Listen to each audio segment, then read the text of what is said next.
Great. Okay. Well, without further ado, I'd like to hand over to Siobhan. Thank you. Thank you very much, and good evening, everyone. And thank you so much for joining me tonight. So just a little bit of background. I'm not sure if you remember me. I have been to speak to you before. I have worked at Hampton Court Palace for 20 years, and I have written a few books about the Tudors.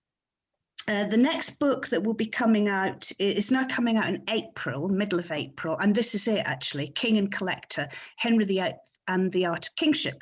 I've written it with a friend and co-author who used to work at Hampton Court. She's an art historian. Her name is Linda Collins. So we've brought with our combined experience, what we've aimed to do in this book is to tell the story, the life story of Henry VIII through his art collection. So we're kind of using the paintings as a gateway to give some insights into Henry's life. And it is quite interesting the way he collected art, because some of what he does tells us much about not only about his kingship, about his insecurities, of course, unintentionally.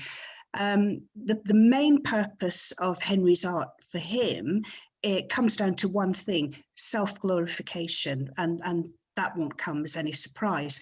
But Henry is very much known to history as the king with 6 wives who dissolved the monasteries, and for the ruthless destruction of those who got in his way. As Sir Walter Raleigh says here, a merciless prince. And a lot of people might not be quite aware of Henry's art collection and the fact that he spent a lot of money on art. So most of the money went on tapestries. Admittedly, that was the most expensive art form, but it was important to the king. He was an enthusiastic collector, and in many ways he began the royal collection. It's quite a good argument to say that he was the founder of the royal collection. So here we go. I'm going to start with Henry's birth. And he's born at Greenwich in June 1491, the second son of Henry VII and Elizabeth of York. And there we have the Tudor rose. And this is an emblem that you will see over and over again. And it's simply the union of Lancaster and York. Henry VIII himself will become the personification of that union. Of all the propaganda, the visual propaganda that is going to be used, none are more important than this Tudor rose. It's a testament to the success of it that it's still so meaningful to the viewer today, 500 years later. So Henry VII takes the crown at Bosworth, defeats Richard III, marries Elizabeth of York, and starts the Tudor dynasty. Henry VII used painters, stonemasons, even poets and historians to justify his claim to the throne, and he used royal image making to present himself as the legitimate king of England. So he understood that the illusion of power and wealth was just as important as the real thing. And he spent money on palaces, particularly Richmond and Greenwich, and he was aware of the importance of tapestries. But all of this was by far surpassed by his son. Henry VIII will build many more palaces. He'll have many more tapestries. He will spend much more money. In fact, Henry VIII's tapestry collection by the end of his reign is completely unrivaled. But nevertheless, the beginnings we can see here with Henry VII being fully aware of the importance of these works of art. Now, portraits were commissioned for diplomatic purposes in the reign of Henry VII and in the time of his predecessors, in the Plantagenet kings. You find them commissioning portraits for the international marriage market, that sort of thing. Artists were very much treated like craftsmen, artisans. They certainly weren't celebrities in any way. They weren't recognized the way they were in places like Italy. Not in England. It was far behind Europe. So they do commission some portraits, and they do commission religious paintings. And this is a very good example, the family of Henry VIII with St. George and the Dragon. And we think that it actually came from Richmond Palace. And we think it came from the altar, or rather from behind the altar in the chapel at Richmond Palace. This painting is here to emphasize Henry's position, legitimized by God and the church.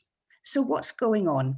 Here is Henry VII, and opposite him, Elizabeth of York, followed by all their children. Above them, St. George is ready to slay the dragon. And then we've got, this is the princess that St. George rescued. And then we've got this angel here. So really, to put it very simply, it's just Henry VII showing that he's the legitimate king of England and that his reign is blessed by saints and angels. Notice, this is interesting though, notice all the children. We've got Arthur and Henry, and then Edmund, who actually died as a toddler, as an infant, but he's shown here as if he had grown.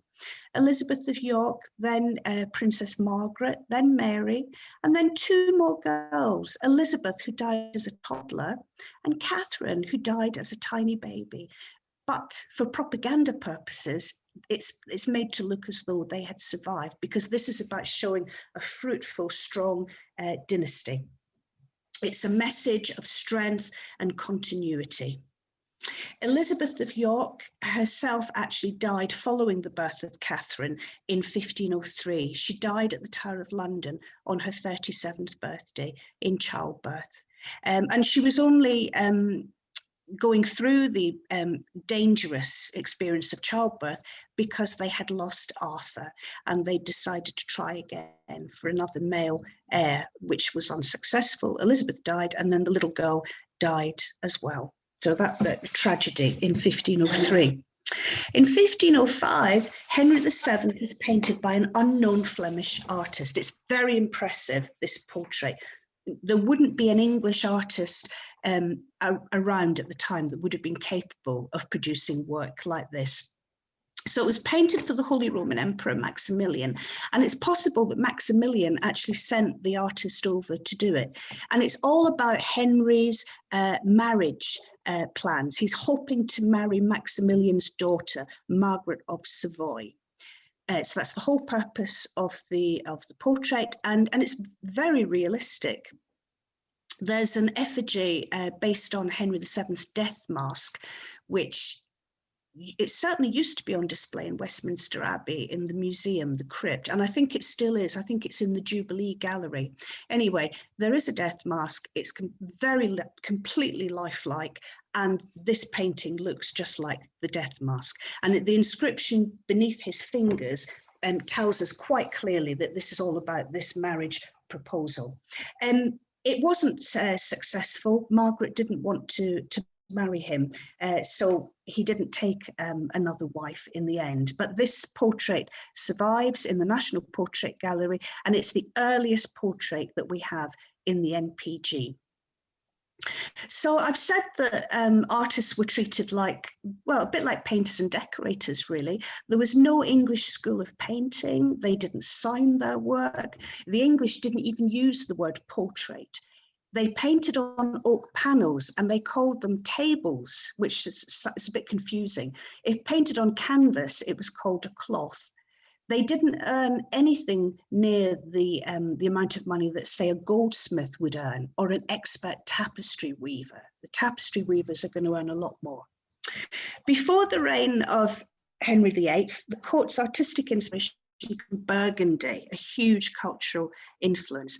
There's not many examples of Renaissance art, but one good example is this one by Guido Mazzoni, Bust of a Smiling Boy. Now, we think it may be the young Henry VIII. We cannot prove it categorically, but Prince Henry was age 7 when the piece was sculpted, and he's a very high status child. If you look at the collar here of his shirt, he's wearing gold. So this has obviously been embroidered with gold thread. So it's just for circumstantial reasons, I think people believe that this is the young Henry VIII. So we do get little examples of Renaissance work, but it's going to be the patronage of Henry VIII himself that will encourage more European artists to actually come into England. And it's in Henry VIII's reign that we really see the Renaissance arrive. So Henry's growing up at actually Elton Palace, the royal nursery. I've used this image, which was painted in 1910, and it's quite an interesting image because it's completely based on the visit of Sir Thomas More and Erasmus. They visited Elton Palace and they met the young Henry VIII and the other children in the nursery. This is Margaret, his sister, who will later become Queen of Scots, and this is his other little sister, Mary, who will one day be Queen of France. Here's Henry. This is Margaret Beaufort, his grandmother, standing behind him. And this little child in the skirts is Prince Edmund, who died, the other brother who died as an infant. This is Sir Thomas More, and this is Erasmus. So it's complete, imaginary work, but it gives us an idea of this meeting at Elton. So Henry VIII is growing up quite happily in the royal nursery. He sees very little of his brother Arthur. Arthur's in a separate household at Ludlow.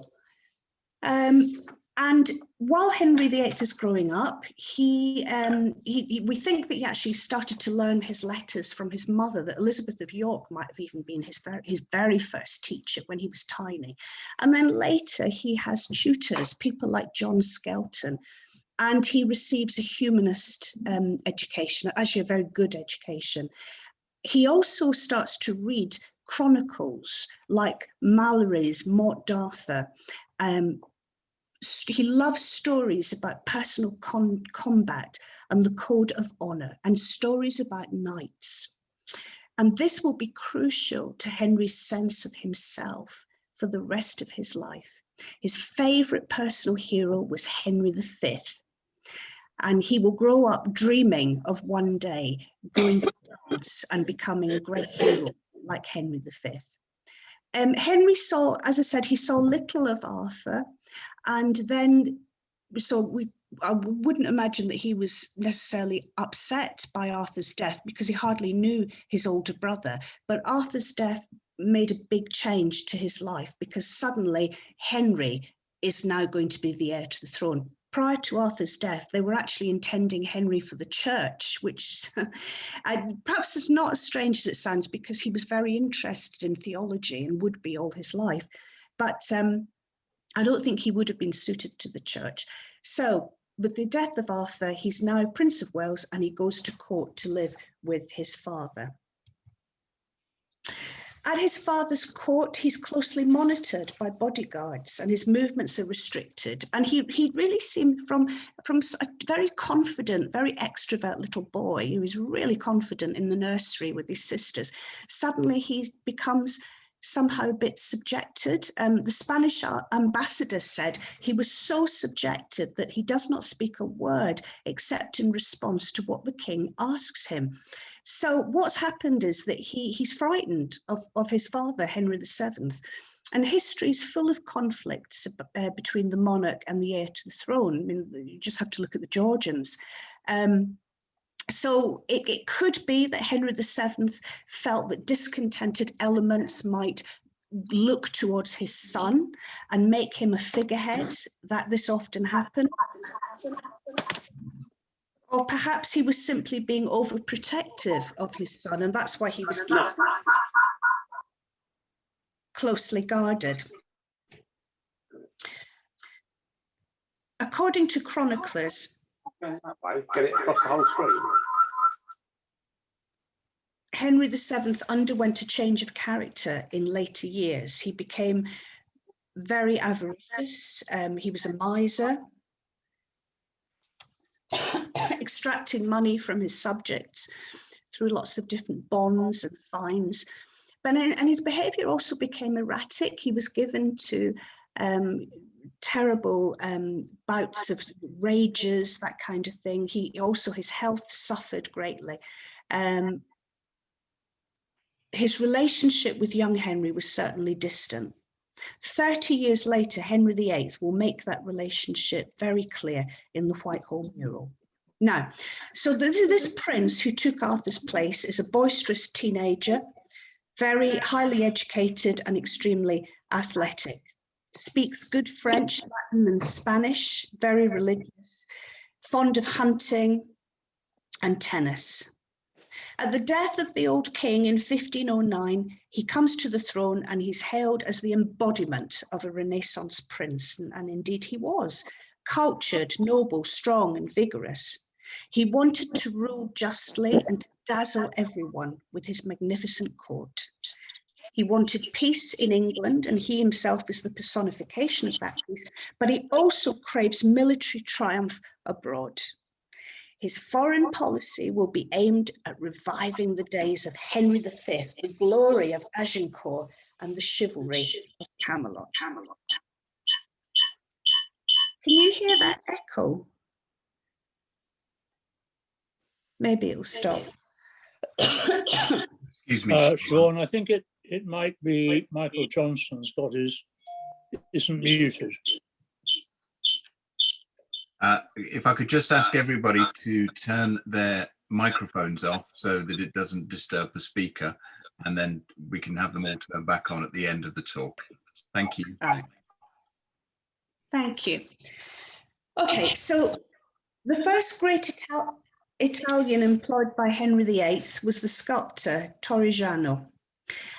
He'd studied alongside Michelangelo in Florence, and it was probably jealousy between those two artists that caused Torrijano to accept a commission to come to England. He actually broke Michelangelo's nose in a fight, and he was in disgrace with the Pope. So he accepts the commission to come to England, to come to this cultural backwater where he's been asked to design and execute a tomb for Henry VI. There's a terrible echo. Are you all hearing this echo? So he's come to execute. Sorry, Siobhan, just that. Michael, if you can hear me, could you turn your microphone off, please? William? Yes. Can't you can actually mute us all. If you mute us all and we can't actually unmute ourselves, that would help, wouldn't it? Yeah. It would, if I knew how to do that. Oh, right.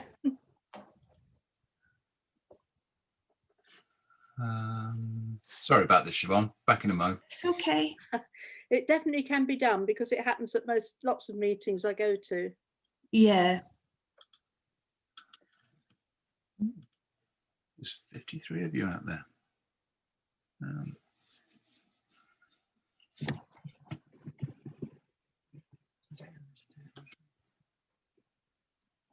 Got it. Oh, wonderful. Thank.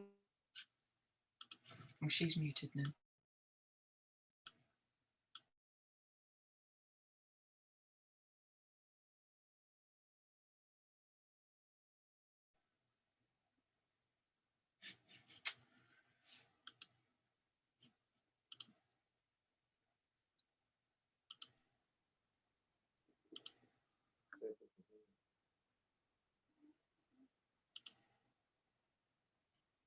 Hi, William. Hi, Linda. Excuse me, Siobhan, I've muted you as well by accident. Easily done. Okay, right. Okay, so what I was saying was that Torrijano asked Benvenuto Cellini to assist him, another Italian, and Cellini said he didn't want to work with a man of violent temper, and nor did he wish to work among such beasts as the English. So you can see how England was being viewed at the time. It was an absolute backwater as far as the Italians were concerned, with the people quite primitive. So Torrijano does come over and he works on this tomb himself, and it will turn out to be arguably his masterpiece. And it's completely Renaissance with these lifelike bronze effigies, classical marble sarcophagus, the arms of England supported by plump Italian cherubs. And what you have to remember is that this is landing, this piece of the Renaissance is just landing in a completely Gothic Westminster Abbey. So it must have been so surprising and astonishing at the time, you know, back in 1518 when it was finally completed. And look at the inscription. You see, it's been commissioned by Henry VIII, supposedly to honour his father, but the inscription honours him.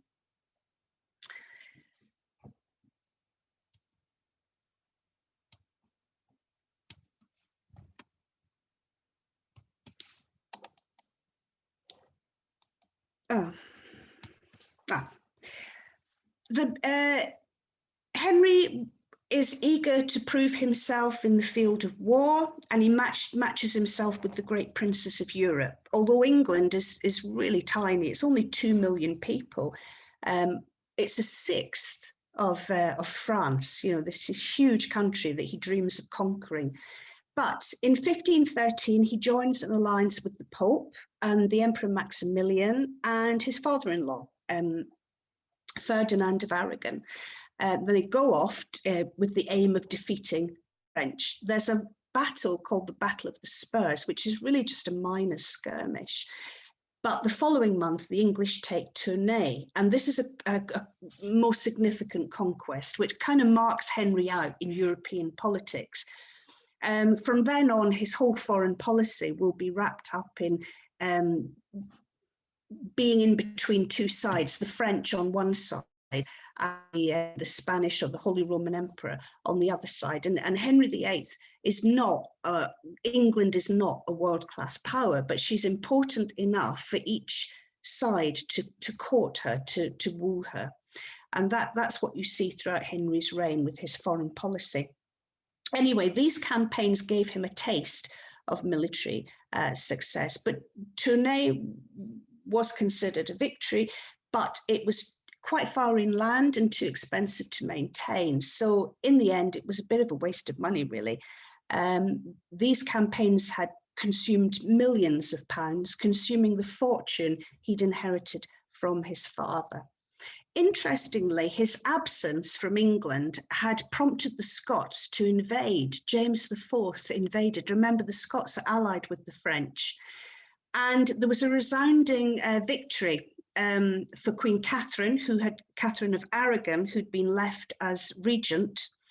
At Flodden Field, the flower of the Scottish nobility lie dead. So it's an amazing English victory.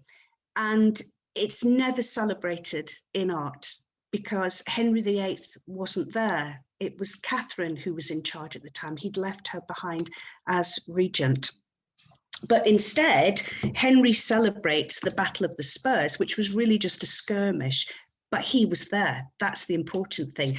It was said that the French used their spurs more than their swords. So that's one reason for the name of the battle. Another reason is they said that they could see all the spurs glinting in the sunshine because they said that the French were running away. Basically, the French had come to give relief to a town that was under siege by the English, and then they were surprised by an English attack and they had to flee with the English in pursuit. And then if we zoom in, we can actually see Henry here in the midst of the battle, according to the painting. But of course, in reality, he was nowhere near the battle. He was kept way out of it. So clear propaganda. And not only have they put him here in the battle, but they've even got his visor up, you know, so you can see his face, showing that he's so brave and so reckless. It looks like here we go. Yeah, I just wanted to show you a close-up of some of the horrors of it, because if you look carefully at paintings like this, you start to see the real face of war and how it was not always glorious, and it was always very bloody and horrific, actually.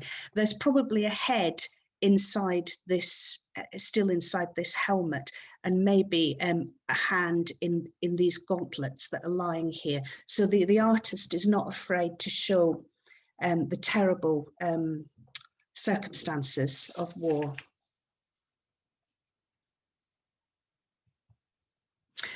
So at the beginning of his reign, Henry's hailed as the most glorious prince in Christendom, but there are other rulers who challenge him.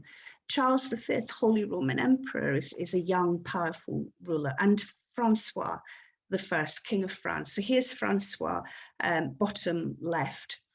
Cardinal Wolsey persuades Henry that it would be a good idea to use diplomacy rather than warfare. And so for that reason, he organizes this event, the Field of the Cloth of Gold. Now, we're going to have an exhibition this year. It was due to open last year, but we couldn't open it because of the pandemic, because the Cloth of Gold took place in 1520. But we will be opening it this year. So the exhibition's at Hampton Court Palace, and we'll be displaying wonderful paintings like the Field of the Cloth of Gold, the Embarkation from Dover, and other works, from the Royal Collection.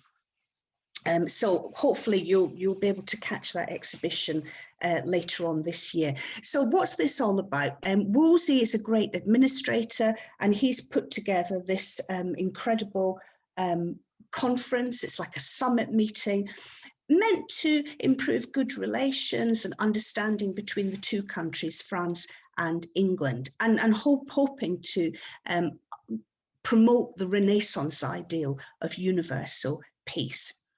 But these are two young kings. Henry's 29, Francois is 26. And they seem to be interested mostly in outshining each other. They're very much in competition with each other, as we shall see. So Henry arrives at the Field of the Cloth of Gold with a vast entourage. It takes place in France. The English camp is at Guines near Calais. Calais was still English territory, so they didn't want to be in French territory.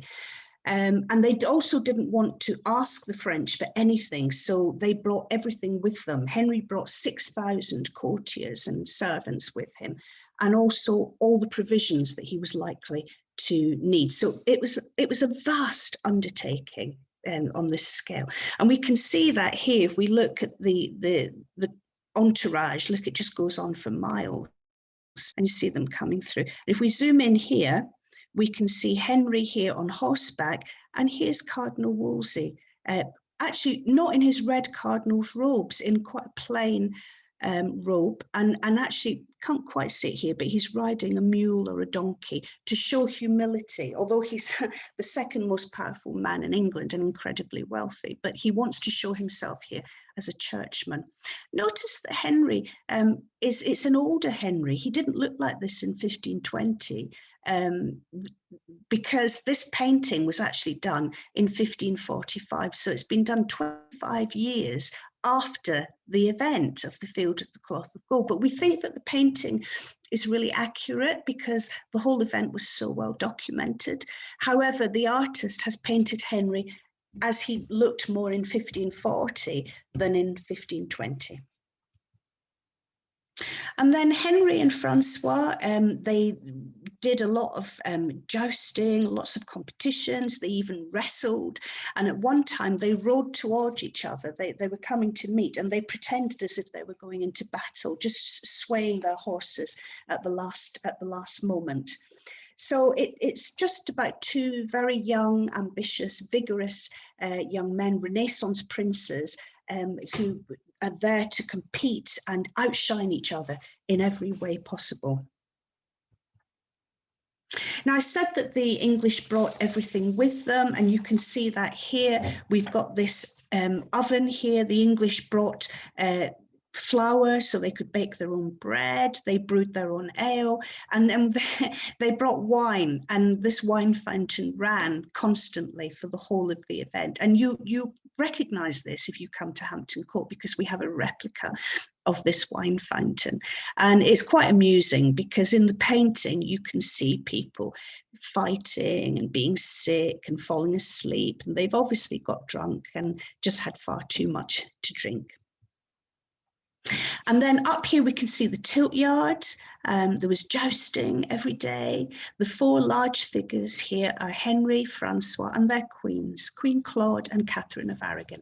So at this point, this young Henry VIII is still happily married to Catherine. Anne Boleyn was here at the Field of the Cloth of Gold, but she was in the French entourage, and Henry didn't notice her. Down here we can see there's the top of that wine fountain. There's the bread oven that I showed you. Notice the tents, and it's called the Field of the Cloth of Gold because of some of the tents were draped in gold and tapestries.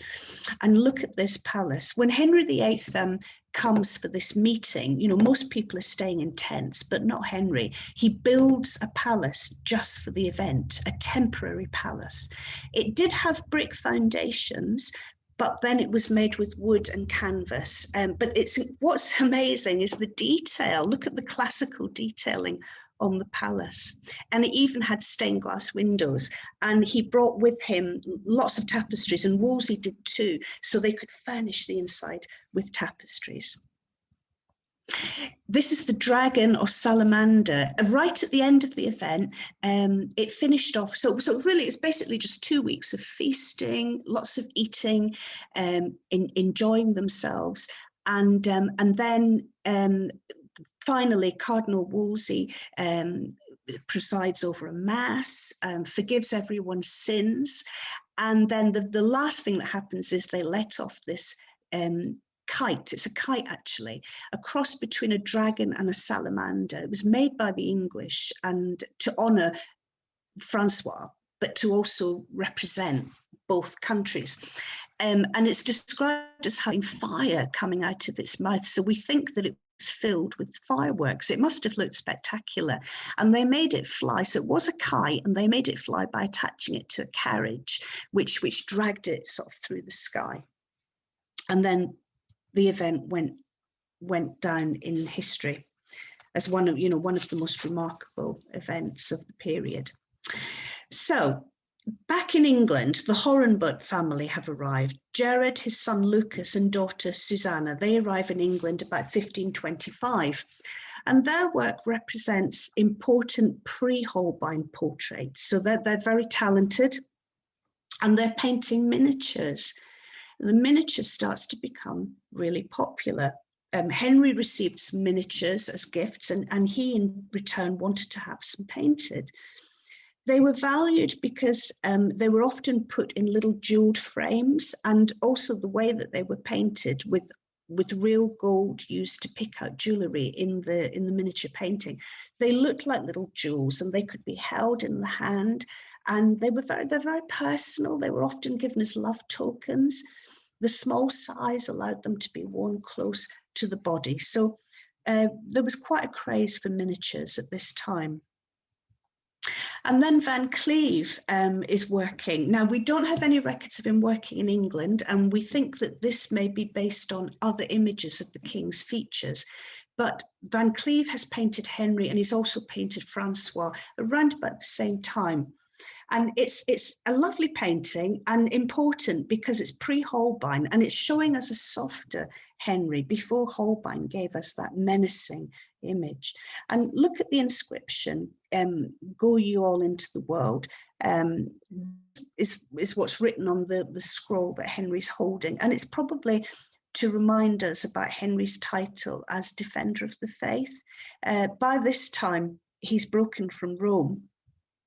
But he clearly wants to remind everyone that he himself is now a religious leader. So he broke from Rome to marry Anne Boleyn, who could be said to be the chief cause of the break, but must never forget that it was the need for a son that was the overriding reason. We happened to fall in love with Anne Boleyn at the same time. She's described as having a wide mouth, long neck, bosom not much raised, and not the most beautiful lady at court, except that they say her eyes are black and beautiful. But she's had a charisma that Henry couldn't resist. So Catherine does not go willingly. Years and years of trying to get an annulment from the Pope.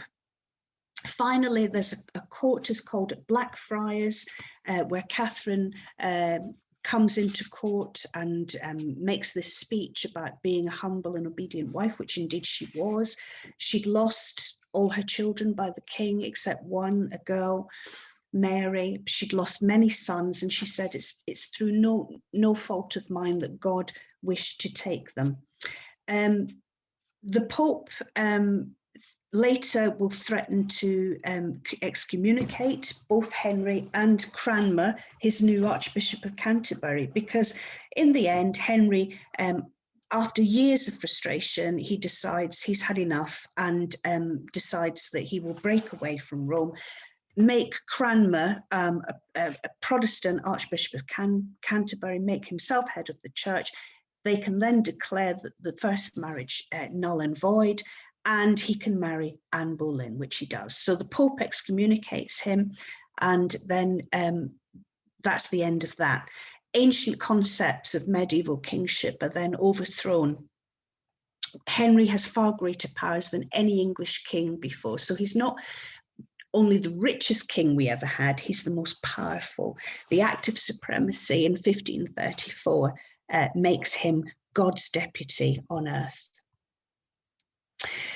Now, Hans Holbein arrives. England became a land of opportunity for many young artists, and some of them were actually of Protestant persuasion, and that would be a good reason to come into England at this time after Henry has broken from Rome.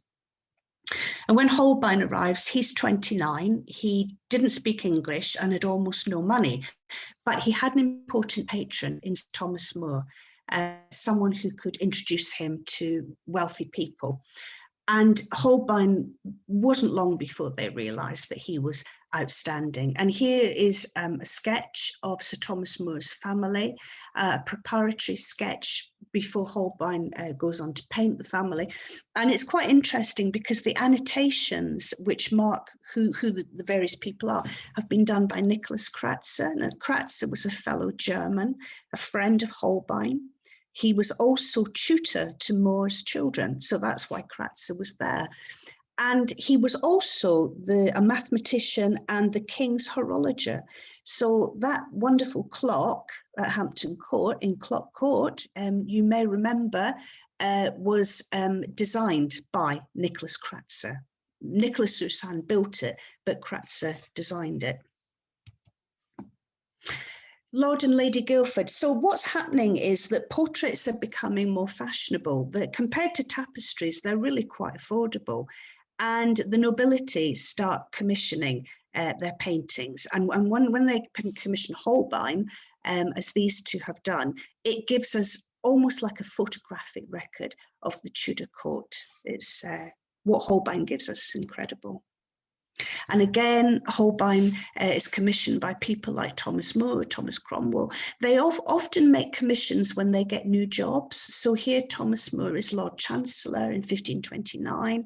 In 1532, Thomas Cromwell has taken up a new position of Master of the Jewel House. So that, as well as I said right at the beginning, portraits could be done for marriages, but they often did them to mark occasions such as a new job, or some kind of change in status. Often, poignantly, often women were painted when they were pregnant in case they died in childbirth, so that a painting would be left behind of them. Now, just look at what other artists are doing when they paint Henry, excuse me, and then look at what Holbein does. And this is the quintessential painting of Henry VIII. You have to go to Madrid to see it. It's not particularly large, but the colours are just as bright as they were in 1536, and it's absolutely stunning. We know something of Henry's art collection because we have inventories of his pictures drawn up in 1542 and 1547. We know about the paintings hanging at Hampton Court and at Whitehall.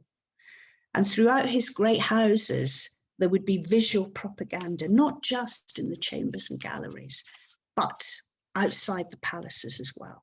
and he had more than 50 great houses and palaces. So he spends lavishly on the decoration, and outside you'll find badges, mottos and heraldry, and they're forming this outer layer of propaganda. And of course, stained glass, very expensive. You only see it in the houses of the wealthy. And you'll see in glass, in stone, in terracotta, repeated again and again, the various emblems of the Tudor dynasty. Remember that at this time, most people still can't read and write, and the Tudor people are very good at reading these visual images. Whitehall was, I mean, he had all these great houses, but none were more important than Whitehall. It was the biggest. And it's in Whitehall Palace that the mural is created in the Privy Chamber, the mural that we'll see this iconic image of Henry VIII that will go down in history. Now, sadly, Whitehall Palace burned down in 1698, and we lost this mural of Henry VIII, the most definitive, probably the most definitive monarch, painting of an English monarch that's ever been done. And here it is. Luckily, there was a copy made. Charles II commissioned a copy from Remigius van Limput. And it's this copy that hangs in the Royal Collection today at Hampton Court. Remember that the original mural was massive. It was bigger than life size, and it was painted directly onto the wall in the Privy Chamber. It was said that sometimes people would come into the room and they thought that the king himself was standing there. It was so lifelike. Notice that Henry's staring out at us while everybody else looks into the painting. It might be because they had all died by the time it was completed. Well, Henry VII and Elizabeth of York clearly were dead anyway. These are his father and mother. Jane, his third wife, had died by the time the painting was completed. So he's the only one still alive at the time. Or is he looking out at us like that just as a way to grab our attention and to look even more menacing? So I said that we find out something about his insecurities from his art, and here it is. The Latin inscription on that plinth is translated to say, that talks about this great debate, who is it, the father or the son? And it says how the father defeated his foes at Bosworth and he brought peace to the country, but the son is born to a greater destiny, for tyrannical popes will be forced to bow before him, and he will lead his people to the true religion. And it's very clear that Henry, this is painted onto the fabric of the building. Henry intends it to last forever, and he wants to be remembered as a great religious leader. It's very clear. And it also shows that he felt insecure about his father. He's constantly trying to prove that he's better, and actually he wasn't. Henry VII saw the real face of battle at Bosworth, but he never felt the need to commission a painting about it. Henry VII left a full treasury and a secure dynasty, and he made dynastic marriages for his children, and he was a pretty good king. And Henry VIII had not achieved any of these things, so it's very much about his rivalry with his father, and it makes clear the relationship between father and son.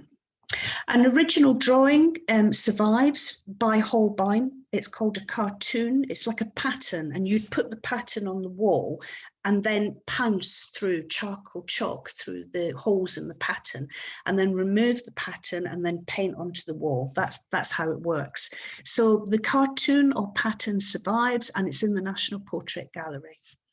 Well worth seeing. So that is by Holbein, and the Tyson is by Holbein, the Tyson that I showed you earlier. But all these others are copies. The one that we have at Hampton Court is here. Not a particularly good copy, but it is contemporary. And then you see really good copies, like the National Trust have this copy at Petworth House, or the Walker Art Gallery at Liverpool. Excellent copies, but they're not by Holbein. They're from his studio or by artists who perhaps were trained by Holbein. What's important to remember is that this image of Henry was so definitive that every artist copies it once this is created in 1536, 1537. And then it comes to his son, emulate thy father. Here is Edward copying his father in his stance. First at 9 years old and then later at 13, and they bulk out his shoulders as well to try and get that bulky look that Henry VIII had. Indeed, gentlemen in England all padded their shoulders to look like the king. And then we have Joshua Reynolds. In 1776, he creates this charming little painting, Master Crewe, as Henry VIII. And Horace Walpole said that Reynolds had reduced the swaggering and colossal haughtiness of the original image into the boyish jollity of Master Crewe. In 1933, Holbein's likeness stepped out of the painting and onto the cinema screen with Charles Laughton in The Private Life of Henry VIII. And he successfully brought the image to life. But I have to say that his portrayal of Henry was one of a lecherous glutton tossing chicken bones over his shoulder. And that was far from accurate, I'm afraid. But it was hugely popular, the film. And that as well did a lot to spread this image of Henry VIII. So now, and you don't even need me to say this, when children come to Hampton Court, all the children, they know exactly what Henry VIII looks like. They don't know any other Henry V, Henry IV, but they know Henry VIII. How much of it is to do with this iconic image? You'll see this painting at Hampton Court, a Protestant allegory, endorses Henry's claim that it was corruption in the Catholic Church that caused him to break from Rome, that he's not doing it for his own personal reasons of wanting an annulment, but he had to do it because of the corruption. And the Pope is sprawled on the ground with greed and hypocrisy. The evangelists are about to stone him. And up here, actually the text is kind of in the way here, but there is a light just here, and it's showing the true light of religion shining in Jerusalem. And notice the style, Grizel, not as colourful perhaps as the religious art that you would have expected to see before the break from Rome. Edward as a baby, again by Holbein, raising his little hand as if in a blessing, because this is the future head of the Church of England, as well as the future King of England. And then the tapestries. So the tapestries, the Abraham tapestries, were commissioned after Edward's birth, and indeed after it was seen that his son was going to live and thrive. And they're Flemish. So expensive, they cost more than a battleship. Tapestries are still, portraiture is becoming popular, but it just doesn't compete with tapestries. Tapestries are the supreme art form. Not only are they beautiful and portable and practical, but they tell stories. They can dispense moral guidance, and they allow Henry to push forward his agenda. And the agenda here is Henry as Abraham, Henry as the religious leader, leading his people, his new Church of England. And this particular panel shows us Abraham going up the mountain to sacrifice his son Isaac, and an angel comes down at the last minute. If we look in closely, we start to understand the skill involved of the Flemish weavers who created the tapestry, and just why they're so expensive. It's not just the silver and gold thread, the materials, is the extraordinary skill. These tapestries aren't painted, they're woven, and yet they're able to show veins in arms. And this knapsack is where it's been worn. It's just amazing.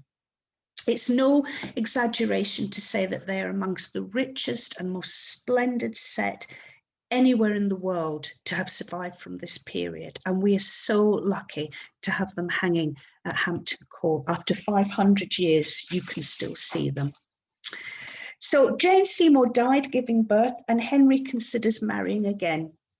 Holbein's dispatched to Brussels to paint Christina, Duchess of Milan. A beautiful painting that you can see in the National Gallery, and Henry was enchanted with her. He wanted to marry her, and it was Christina who declined. And she's said to have famously replied, I have but one head. Had I two, one should be at your majesty's service. And apparently when the English envoys said to Christina that their master was a most gentle prince, she was said to have kind of smiled, you know, and she clearly had heard enough about Henry VIII. By this time, he'd executed Anne Boleyn. Jane had died in childbirth. She didn't want to become the fourth wife. So he ends up marrying Anne of Cleves based on this painting by Holbein. So it's a bit like internet dating, and it really doesn't work for Henry. It's the first time he's married someone he didn't know, just based on the strength of the portrait. It's possible that looking at other portraits, Anne her profile shows that she had quite a large nose. Maybe she wasn't so pretty as Holbein had painted her. Maybe it was more about her personality, her person, rather than her looks, but there was no charisma whatsoever. And almost immediately, Henry's telling, immediately after her arrival, Henry's telling his companions, I like her not.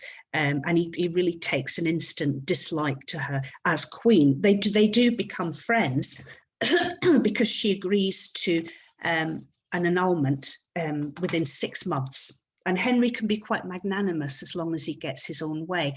And so Anne becomes the king's sister. So we're moving on now to 1545. He's married Catherine Howard, then she's been executed. He's now on to his 6th wife. But in this painting, it's not Catherine Parr who sits beside the king, it's Jane Seymour, with Edward, his son, and his 2 daughters, the Lady Mary and the Lady Elizabeth. Excuse me. The important people are in the centre, the place where a holy family might be expected to be found, because it's a bit like a triptych painting. You would have the Holy Family. Those are relegated to the sides of the painting, and there's even barriers here showing you that they're illegitimate and not as important as the family in the centre. Will Sommer, the king's jester. So looking through these arches is really interesting because we get glimpses of the gardens, and he was very fond of Will Sommer, someone who was close to the king. And interesting that they've put him in this painting. We don't know exactly why. Maybe it's majesty and frailty combined in the painting. Some say that fools had a special place at court, as thought that they often spoke the truth because they were innocent fools. There's a few different theories. Anyway, here he is with the king's ape also appearing in the painting. And then the Lady Elizabeth can be seen on the right-hand side. And what's interesting is that if you zoom in on Elizabeth, she's wearing an A necklace. Anne had an A as well as a B. Now, we know that Elizabeth inherited this necklace from her mother. We don't know if she did wear it for this painting because the king might have been displeased. He'd taken down all of Anne's badges and memorabilia. He didn't like to be reminded. So there's 2 theories. Either he did let her wear it, or maybe it was painted later in Elizabeth's reign, because we know this painting was hanging at Whitehall in the presence chamber in the reign of Elizabeth. And then we have Henry becoming old in this line engraving by Cornelius Matzes. So notice it's printed in 1548 after the king's death. So it's because it's an engraving, and it's the first engraving of an English monarch to be printed. Henry VIII was interred at St. George's Chapel, and he decided from way back that that's where he was going to be. That's why he sent Jane's body to St. George's.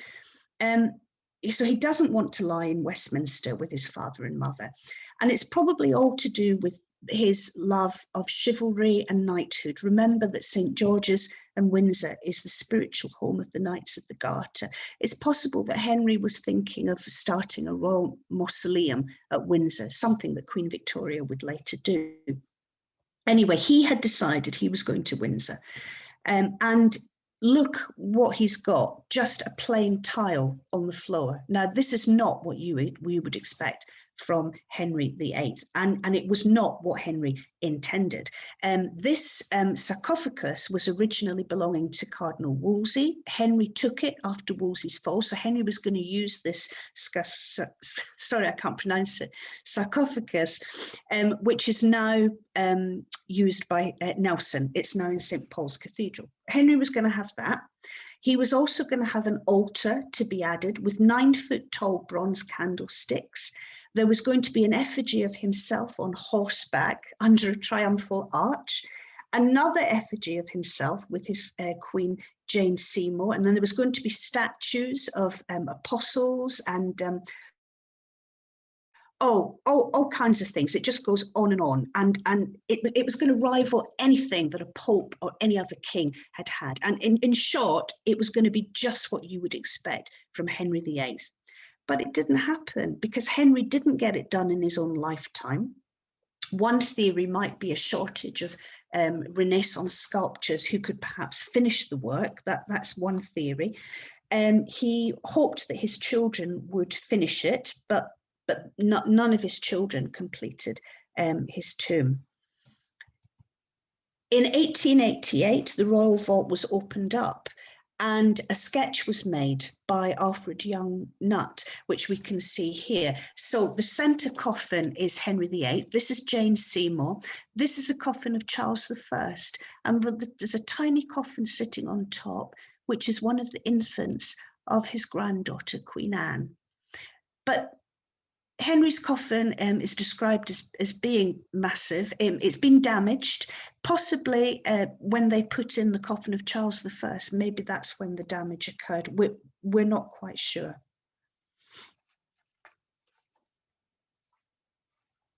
So the tile was put up by King William IV in 1837, and that's all there is to mark Henry VIII.